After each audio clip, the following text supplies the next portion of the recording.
మందా జగన్నాథం బాబు మోహన్ నామినేషన్ల తిరస్కరణ ప్రధాన పార్టీల అభ్యర్థులందరికీ ఆమోదం నామినేషన్ల పరిశీలన పూర్తి ఉపసంహరణకు సోమవారం తుది గడువు అంటూ ఒకరు చూస్తాం. మందా జగన్నాథం సిరిపూర్ నాగర్ కర్నూలు నుంచి బీఎస్పీ నుంచి పోటీ చేసి రిజెక్ట్ కావడం జరిగింది. అయితే నాగర్ బాబుమోహన్ కూడా కుర్చీలో వీల్ చైర్ లో కూర్చొని మరి నామినేషన్ వేసి వచ్చాడు. ఎందుకు అవసరం బాబుమోహన్ అవసరం రాజకీయాలు మందా జగన్ రాజకీయాలు అవసరమా? ఆల్రెడీ అనుభవించారు మీరు, అయిపోయింది. కొత్త వాళ్ళకి అవకాశం ఏంటి? అక్కడ యువకుడు ఆయన పోటీ చేస్తా ఉన్నాడు, ఎవరు పోతుగంటి భరత్, ఆయన అట్లాంటి వాళ్ళకి అవకాశం ఏంటి? అట్లాంటి సపోర్ట్ చేయండి. ఇప్పుడు ఆర్ఎస్పీ లాంటి దిగజారిన రాజకీయ నాయకుడు అవసరమా నాగర్ కర్నూలుకి? లేదంటే 72-70 సంవత్సరాల పైబడిలో ఉంటాడు మల్లు రవి, ఏం చేస్తాడు? ఆయన ఏంటంటే తీర్థయాత్రలకు వచ్చినట్టు నాగర్ కర్నూలుకి వచ్చిపోతాడు. అట్లాంటి అవసరమా? లేదంటే గ్రౌండ్లో తిరిగేటువంటి మీతో కలిసి ఉన్నటువంటి నాయకుడు అవసరమా? ఒకసారి ఆలోచించుకోండి. ఈరోజు చాలా పోతుగంటి రాములు తన ఏజ్ బార్ అయిందని చెప్పేసి స్వచ్ఛందంగా తను విరమణ తీసుకొని తన కొడుకుని నిలబెట్టిండు. నిజంగా ఆ పార్టీ చెప్పింది, భారతీయ జనతా పార్టీ కానీ కాంగ్రెస్ పార్టీ రెండు కూడా నువ్వు పోటీ అయ్యి అని చెప్పేసి బలవంతంగా పెడితే కూడా లేదు ఈ ఏజ్లో నేను చేయాల్సిన అవసరం ఉంది, అన్ని చూసినా కొత్త వాళ్ళకి అవకాశం ఇద్దాం నా కొడుక్కి అంటే ఆయన ఆల్రెడీ జెడ్పీటీసీగా ఉన్నాడని చెప్పేసి ఆయన కొంత ఈరోజు అప్పీల్ చేసుకుంటే ఇవ్వడం జరిగింది. అండ్ దట్టు లోకల్లో గ్రౌండ్ మీద ఉన్న వ్యక్తి వాస్తవంగా ఆ జిల్లా స్థాయిలో ఏం జరుగుతుంది, మండల స్థాయిలో ఏం జరుగుతుంది, గ్రామ స్థాయిలో ఏం జరుగుతుంది, తన తండ్రి ఎమ్మెల్యేగా ఉన్నప్పుడు చూసిండు, మంత్రిగా ఉన్నప్పుడు చూసిండు. సో వాస్ట్ నాలెడ్జ్ ఉన్నటువంటి వ్యక్తి. చాలా అద్భుతమైనటువంటి ర్యాలీ, నామినేషన్ ర్యాలీ చూసిన తర్వాత ఆయన గెలుపు సునాయాసం అయిపోయింది వాస్తవంగా చెప్పాలంటే. ఇక విషయం ఏంటంటే నాగర్ కర్నూల్ పాలిటిక్స్లో లేటెస్ట్ అప్డేట్ చూసినట్లయితే నాగర్ కర్నూల్లో ఈరోజు స్పష్టంగా పోతుగంటి భరత్ చాలా స్పష్టంగా దూసుకుపోతా ఉన్నాడు. వాస్తవంగా ఆడ కాంగ్రెస్ వర్సెస్ బీజేపీ ఫైట్ చాలా బలంగా నడుస్తున్న విషయం గుర్తుపెట్టుకోండి. ఇక్కడ విచిత్రం ఏంటంటే ఆర్ఎస్పీ అసలు ఎక్కడ కూడా సోదలేడు. అది విచిత్రమైన అనుభవం ఏంటంటే ఆర్ఎస్పీకి ఎక్కడ కూడా ఆదరణ కరువైపోయింది పాపం.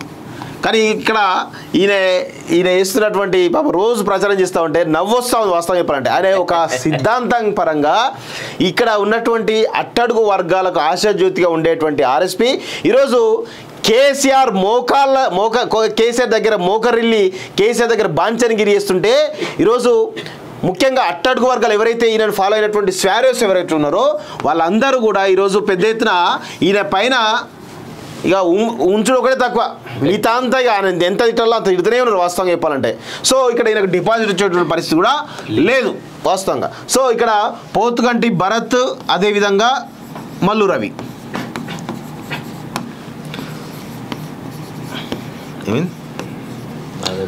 సో పోతుగంటి భరత్ వచ్చేసి 36-35 సంవత్సరాల యువకుడు ఆయన. మల్లు రవి వచ్చేసి 70+ ఉంటాయి వాస్తవంగా చెప్పాలంటే. సో అసలు విషయం ఏంటంటే నాగర్ కర్నూలుకు మల్లు రవికి సంబంధమే లేదు, కేవలం రిజర్వేషన్ ఉంది కదా అని ఈరోజు బలవంతంగా నాగర్ కర్నూలు ప్రజల మీద ఈరోజు తన ఆధిపత్యాన్ని పెద్ద ఎత్తున రుద్దుతా ఉన్న విషయం కూడా గుర్తుపెట్టుకోవాలి. ఎప్పుడన్నా మీరు ఒక్కసారి ఆలోచించండి నాగర్ కర్నూలు ప్రజలారా, ఎప్పుడన్నా మీరు మల్లు రవిని ఎప్పుడైనా చూసారా? మల్లు రవి మీకోసం ఎప్పుడైనా పోరాటం చేశాడా? మల్లు రవి మీకోసం మీ కష్ట సుఖాల్లో పాలు పంచుకున్నాడా? మల్లు రవి మీ బడుగు బలహీన వర్గాల జీవితాలకు సంబంధించి ఒక ఇంటికన్నా వచ్చి ఈ 10 సంవత్సరాలు కాదు 20 సంవత్సరాల కాలంలో ఎప్పుడైనా మీ దగ్గరికి వచ్చి మాట్లాడిండా? కనీసం మొన్న అసెంబ్లీ ఎన్నికల్లో ఆ అభ్యర్థుల ప్రచారానికైనా మల్లు రవి వచ్చిండా? సీజనల్ పొలిటీషియన్స్ ఉంటారు కదా, ఈరోజు అత్తగారింటికి వచ్చినట్టు ఉంటుంది కదా, అట్లా మీ నాగర్ కర్నూలు అత్తగారిని పెట్టుకొని ఏదో పండుగలకు పబ్బాలకు వచ్చి పోతూ ఉంటాడు. మరి మీ సమస్యలు ఎవరు తీర్చాలి? రేపు రాబోయేటువంటి బీజేపీ ప్రభుత్వం వస్తుందని చెప్పేసి చాలా స్పష్టంగా కనబడతా ఉంది. సో బీజేపీ ప్రభుత్వం నేషనల్లో వస్తే మల్లు రవి ఎంపీగా ఎన్నికైతే ఏం చేస్తాడు? ఏమైనా నిలువు తీసుకురాగలుగుతాడా? ఏమైనా రైల్వే లైన్ తీసుకురాగలుగుతాడా? ఏమైనా నేషనల్ హైవేస్ తీసుకురాగలుగుతాడా? ఏమైనా సెంట్రల్ గవర్నమెంట్ స్కీమ్స్ ఏమైనా అమలు చేయగలుగుతాడా? ఒక్కసారి ఆలోచించండి. కనీసం మాట్లాడిన కూడా చక్కగా మాట్లాడు. ఇప్పుడు విషయం ఏంటంటే ఈయన ఓడిపోయిండు అనుకుందాం, ఓడిపోయిన తర్వాత ఈయనకు ఢిల్లీ అధికార ప్రతినిధి ఆల్రెడీ ఉంది, ఇంకా ఢిల్లీలో ఉంటాడు. సో ఇప్పుడు నాగర్ కర్నూలుకు ఈ మంచి అవకాశం ఉంది వాస్తవంగా. ఈరోజు పోతుగంటి భరత్ కనుక గెలిపించుకుంటే మీకు నాగర్ కర్నూలు నుంచి ఇద్దరు ఢిల్లీలో రిప్రజెంట్ చేస్తారు. ఒకరు పోతుగంటి భరత్ ఎంపీ రిప్రజెంట్ చేస్తాడు, ఈరోజు మల్లు రవి ఢిల్లీ అధికార ప్రతినిధిగా కూడా ఉంటాడు. సో ఇది మంచిదే, మీకు మంచిదే కదా, 2 పదవులు వస్తాయి. ఇప్పుడు మల్లు రవిని గెలిపించుకొని ఏం చేస్తాడు? ఈ ఢిల్లీ అధికార ప్రతినిధి వద్దంటాడు, ఎంపీ అవుతుంది. మీకు 2 పోస్టులు ఉండవు, నాగర్ కర్నూలు నుంచి 2 రిప్రజెంటేషన్స్ ఉండవు. ఒకవేళ అధికార పక్షంగా పోతుగంటి భరత్ పనిచేస్తే ప్రతిపక్షంగా ఢిల్లీలో మల్లు రవి కూడా పనిచేసేటువంటి బలంగా పనిచేసే అవకాశం ఉంటుంది. నాగర్ కర్నూలు ఒకవేళ అభివృద్ధిలో కనుక పోతుగంటి భరత్ వెనకబడి ఆయన కనుక తాత్సారం చేస్తే డిలే చేస్తే కనుక మల్లు రవి ఉండనే ఉన్నాడు కదా పొడవడానికి, ఎత్తిపడడానికి. సో ఇది మంచి అవకాశం. ఇలాంటి అవకాశం మరి ఏ కాన్స్టిట్యూన్స్ కూడా, ఏ పార్లమెంట్ కాన్స్టిట్యూన్స్ కూడా లేదు వాస్తవంగా. ఇది యూజ్ చేసుకుంటే మాత్రం ఖచ్చితంగా మీకు 2 రకాల పదవులు ఉంటాయి. ఇటు పోతుగంటి భరత్ పని చేస్తాడు, ఇట్లాగూ పని చేయకపోతే మల్లురావి పని చేపిస్తాడు. సో అందుకే పోతుగంటి భరత్ను ఈరోజు ప్రజలు అక్కడ ఎక్కువ పెద్ద ఎత్తున విశ్వసిస్తున్న విషయం గుర్తుపెట్టుకోవాలి. ఆడ పోతుగంటి రాముల యొక్క ప్రభావం స్పష్టంగా కనబడుతూ ఉంది. అదేవిధంగా మోడీ మేనియా స్పష్టంగా గ్రౌండ్లో కనబడుతుంది. ఆయన గెలుపు నల్లరి మీద రకంగా కనబడుతుంది. కానీ ఒకనొక దశలో ఈ రాష్ట్ర ప్రభుత్వంలో అధికారం ఉంది కదా అని కొంతమంది అనుకొని కనుక మల్లురావి కోటేస్తే కనుక ఇక దానికి ఏం చేయలేము మనం. వాస్తవంగా మీకు ఒకటే పోస్ట్ అవుతుంది, ప్లస్ దానికి కూడా నిధులు రావు.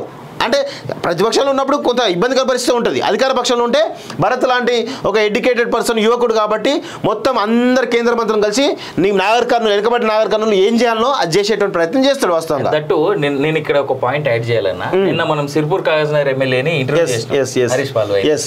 తను ఒక ఇంట్రెస్టింగ్ మాట చెప్పిండు. మన ఎంపీల సంగతి పక్కన పెట్టండి అన్న, నేను ఒక ఎమ్మెల్యేగా, నేను గతంలో కాంగ్రెస్ లో ఉన్నా, ఇప్పుడు బీజేపీ నుంచి నేను గెలుపొందిన. నేను గెలిచిన తర్వాత నేను నా సిర్పూర్ కాగజ్నగర్కి ఏం కావాలని నేను నా ఓన్ రిప్రజెంటేషన్ తీసుకుపోయి 100 కోట్ల పైచీలకు ఏది ఇన్వెస్ట్మెంట్స్ సెంట్రల్ గవర్నమెంట్ నుంచి డైరెక్ట్ గా నేను తీసుకొచ్చిన సిర్పూర్ కి. 4 బ్రిడ్జిలు ఇంతకుముందు under bridge, railway under bridge కానీ అప్పర్ బ్రిడ్జిలు కానీ కట్టాలంటే స్టేట్ గవర్నమెంట్ కొంత, సెంట్రల్ గవర్నమెంట్ కొంత పెట్టుకోవాలి.